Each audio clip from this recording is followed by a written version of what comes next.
बिल्कुल राजीव जी, खेल तो अब शुरू ये हुआ है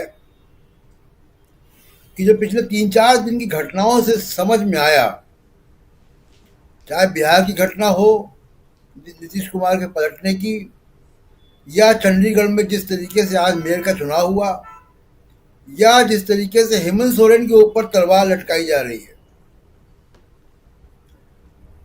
उससे एक बात समझ में ये आ रही है कि राम मंदिर के भरोसे लोकसभा का चुनाव जीतने का जो कॉन्फिडेंस था वो डगमगा गया है। और बीजेपी और मोदी साहब ही बीजेपी है, बीजेपी मोदी है, और उनको एक असुरक्षा ने घेर लिया है, जो चंडीगढ़ में भी आज दिखाई दिया कि बगैर प्रशासनिक मदद के वो चुनाव नहीं जीत सकते। इसीलिए महाराष्ट्र की सरकार को टॉपल किया गया, इसीलिए झारखंड में कोशिश की जा रही है, यही कारण जो है वो अ, मध्य प्रदेश में पहले किया गया था, तो और बिहार में जिस तरीके से नीतीश कुमार को पलटा गया। दूसरी बात राजीव जी, अभी आज गांधी जी का शहादत दिवस है, जी। और अभी रविकांत जी ने बहुत बढ़िया बात की है। देखिए, हमारे डीएनए में महात्मा गांधी है, भारत के डीएनए में। और कल मल्लिकार्जुन खड़गे पुतिन की बात कर रहे थे कि यहाँ पे 2024 के बाद चुनाव नहीं होंगे, पुतिन के तरीके का राज होगा। पुतिन के तरीके का राज कैसे कायम होता है? जब प्रतिपक्ष नहीं होता है।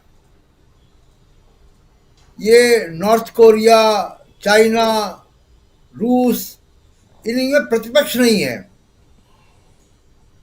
निरंकुश सत्ता के सामने वहां का जो पॉलिटिशियन है, वहां की जनता है, वो एक प्रतिपक्ष नहीं खड़ा कर पा रही है।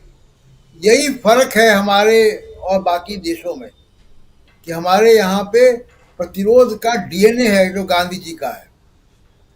इसलिए आप देखिए, एक निरंकुश सत्ता है, ईडी का खौफ है, सीबीआई है, पुलिस है, चुनाव आयोग है, और जिस तरीके से चंडीगढ़ में आज रिटर्निंग ऑफिसर ने किया, इन सब के बावजूद एक विपक्ष भी खड़ा हुआ है, और वो कह रहा है कि डरो मत। और जिस तरीके से लालू प्रसाद यादव को, तेजस्वी यादव को डराया जा रहा है, आप सोचिए, नीतीश कुमार ने तो एक भी दिन ईडी को नहीं झेला है। अगर ईडी को झेलते तो इनका क्या स्थिति होती? ये तो गिर पड़े होते एकदम।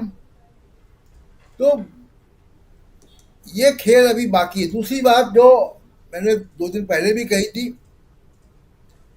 कि जिस अफरा तफरी में कैबिनेट को बुला के नीतीश कुमार ने बजट सेशन को जो 6 तारीख से होना था उसको कैंसिल किया है, और लालू प्रसाद यादव की चुप्पी है, ये दोनों बातें बहुत कुछ कह रही हैं। और इसका अंदाजा भी नीतीश कुमार को है, तभी उन्होंने बजट सेशन को आगे बढ़ाया। नई डेट क्या है अभी मुझे मालूम नहीं है। तो ये जो डर है, और निश्चित तौर से मानिए कि बिहार में अंदर अंदर काफी कुछ हो रहा है जो आज नहीं कल सामने आएगा। और इन्फोर्समेंट डायरेक्टरेट और सीबीआई, इन सब से अगर लालू प्रसाद यादव डर गए होते तो न जी। मालूम कब तक वो नीतीश कुमार की तरह सरेंडर कर चुके होते। दूसरी एक बहुत महत्वपूर्ण बात और हो रही है राजीव जी। जी। आज इंडिया गठबंधन की मौजूदगी वहां दिखाई दी। ईडी का पूछताछ नहीं होती तो तेजस्वी यादव भी वहां होते। वहां पे सीपीआई एमएल के महासचिव भी थे, दीपांकर भट्टाचार्य। जी। और अखिलेश यादव ने अब ईडी के खिलाफ भी बोलना शुरू कर दिया है। आज उनके ट्वीट आया है। और दूसरा, उन्होंने चंडीगढ़ में जिस तरीके से मेयर का चुनाव हुआ उस पर भी बोला है। तो अब इंडिया गठबंधन के लोग, जो कहा जा रहा था कि ईडी से डर गए, तो ईडी का डर अब निकल रहा है। और जिस दिन ये डर राजीव जी मायावती के ऊपर से निकल गया, आप देखिए कि उत्तर प्रदेश में क्या होगा। तो खेल अभी काफी कुछ बाकी है, और पूरी तरीके से कोशिश यही है कि ईडी के जरिए, मीडिया के जरिए जरिए डरा धमका कर चुनाव जो है वो कराए जाए, विपक्ष को हतोत्साहित किया जाए, लेकिन ऐसा लग नहीं रहा है। बिल्कुल बिल्कुल बिल्कुल, आप सही कह रहे हैं कि अभी खेल बाकी है, बहुत कुछ किया जा रहा है। लालू प्रसाद यादव को डरा, टंडन जी। राजीव जी वो सीधी लड़ाई अब जो है राहुल गांधी कर रहे हैं, और राहुल गांधी के बारे में बड़ी क्लैरिटी है, और कई बार उनकी आलोचना होती है इस बारे में कि वो चुनावी राजनीति नहीं करते हैं, लेकिन वो वैचारिक लड़ाई सबसे मजबूत बीजेपी और आरएसएस के खिलाफ कर रहे हैं। और उसी वैचारिक लड़ाई का जो संकेत है वो गोडसेवादी कहना इन लोगों को, वो वैचारिक लड़ाई को ही उन्होंने आगे बढ़ाया है, और बहुत साफ साफ एक लाइन खींच दी है कि जो बीजेपी के साथ जाएगा वो गोडसेवादी है। नीतीश कुमार आज की तारीख में गोडसेवादी हैं। ये नीतीश कुमार को आके सफाई देनी पड़ेगी अब कि वो गोडसेवादी नहीं है, ये लेबल लगेगा। देखिए राहुल गांधी लेबल लगाने में कामयाब होते हैं। उन्होंने बीआरएस के ऊपर लेबल लगा दिया कि बी टीम है, और बीआरएस बी टीम को बना दिया तेलंगाना की जनता ने। अब उन्होंने एक नया लेबल निकाला है, गोडसेवादी, और गोडसेवादी का संदेश बड़ा व्यापक जाएगा। दो संदेश बहुत व्यापक जाएंगे इसके। इसके पहले मैं दो तीन और जरा बुलेट पॉइंट्स में अपनी बात कह दूं राजीव जी। एक ये कि देखिए हम सब यहाँ पे कई लोगों ने इमरजेंसी को देखा। संजय जी भी मीडिया की बात कर रहे थे, सेंसरशिप थी मीडिया में। तब सोशल मीडिया नहीं था, तब यूट्यूब नहीं था। विपक्ष इंडिया गठबंधन जैसा कोई गठबंधन में नहीं था, सब जेलों में थे। 30 दिन के अंदर जनता पार्टी बनी थी और वो सत्ता में आ गए। जनता के बीच में आक्रोश था, और अभी भी वही मैं देख रहा हूं कि जनता के बीच में आक्रोश है। मैं देश भर में राजीव जी घूमता हूं, पिछले 1 डेढ़ महीने से नहीं गया था, जी लेकिन अभी मैं कर्नाटक से होकर आया हूं, और मैं आपको जो वहां से मेरा फीडबैक है, मैं दावे के साथ कह सकता हूं कम से कम बीजेपी की आधी सीटें कम होने जा रही है वहां पे कर्नाटक में, जहां से 25 सीटें आई थी, कम से कम आधी सीटें कम होंगी। और कोई इम्पैक्ट नहीं है वहां पे राम मंदिर का या इस तरीके का, कुछ इम्पैक्ट नहीं है। मैं देखकर लोगों से बात करके आया हूं। तो ये दूसरी बात ये कि देखिए अखिलेश यादव का जो बयान आया ईडी खिलाफ, अब आमतौर पे अखिलेश यादव चुप होते थे इस मामले पे, अब उन्होंने अगर बोलना शुरू किया है, आप देखिए कैसी गोलबंदी हो रही है। ईडी किन लोगों के खिलाफ काम कर रहा है?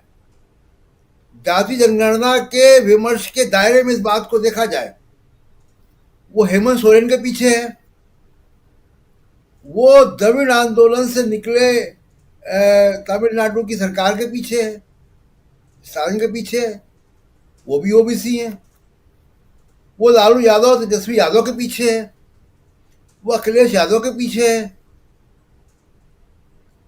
तो जो ईडी का जो शिकंजा है वो किसके खिलाफ है? जो भूपेश बघेल वंचित भी हैं समाज। उसमें। जी, भूपेश बघेल भी हैं। भूपेश बघेल भी हैं, आज वहां थे बिहार में। जी तो जो भी वंचित समाज के लोग हैं वो अगर राजनीति में आ रहे हैं, उनके खिलाफ ईडी अपना शिकंजा करती है। ईडी अपने आप नहीं कर रही है, ये बीजेपी और आरएसएस का पूरा एक वो है, तंत्र है कि वंचित समाज के लोग अगर राजनीति में आ रहे हैं और वो चमचों की तरह बात नहीं कर रहे हैं, वो एक दबंग राजनीति कर रहे हैं अगर, तो वो उनके खिलाफ ईडी लगा दो। और लेकिन अब इसका प्रतिरोध हो रहा है। जैसे मैंने कहा था कि प्रतिरोध हमारे डीएनए में है, महात्मा गांधी ने दिया है। वो प्रतिरोध अब हो रहा है। मजबूती के साथ हेमंत सोरेन लड़ रहे हैं और पूरे उनका आदिवासी समाज लड़ रहा है। अभी हमने तस्वीरें देखी तेजस्वी यादव के जब बाहर आए तो कैसा स्वागत हो रहा है। ईडी ने जब सम्मन किया था, याद कीजिए शरद पवार को, वो सम्मन उनको वापस देना पड़ा था। तो तो मुझे ऐसा लग रहा है राजीव जी कि ईवीएम और ईडी इन दो के खिलाफ बहुत बड़ा जनादेश जो है वो बन रहा धीमे धीमे। और जिस तरीके जी से चंडीगढ़ की आज घटना हुई है वो उसने आग में घी का काम किया है और इसके बिल्कुल इसके मद्देनजर काम होगा। और एक आखिरी बात, मैं कई बार कहता रहा हूं, मैं ईवीएम के खिलाफ राजीव जी 2000, आप जानते हैं कि मैं 2010 से ईवीएम के खिलाफ लिख रहा हूं, बोल रहा हूं। जब मैं संपादक था टीवी चैनलों में तब से कर रहा हूं और अभी भी। और फिर भी मैं कह रहा हूं कि देखिए, भारत में ईवीएम तय नहीं करेगा, जनता तय करेगी। और जनता ने अगर जिसका सूरज अस्त नहीं होता था उसको भगा दिया, तो भारत की जनता में बड़ा बड़ा दम है, बहुत ताकत है। और जब भी चुनाव का इतिहास उठा के देख ले कोई भी, विपक्ष जब भी एक हुआ है वो सत्ता में आया है।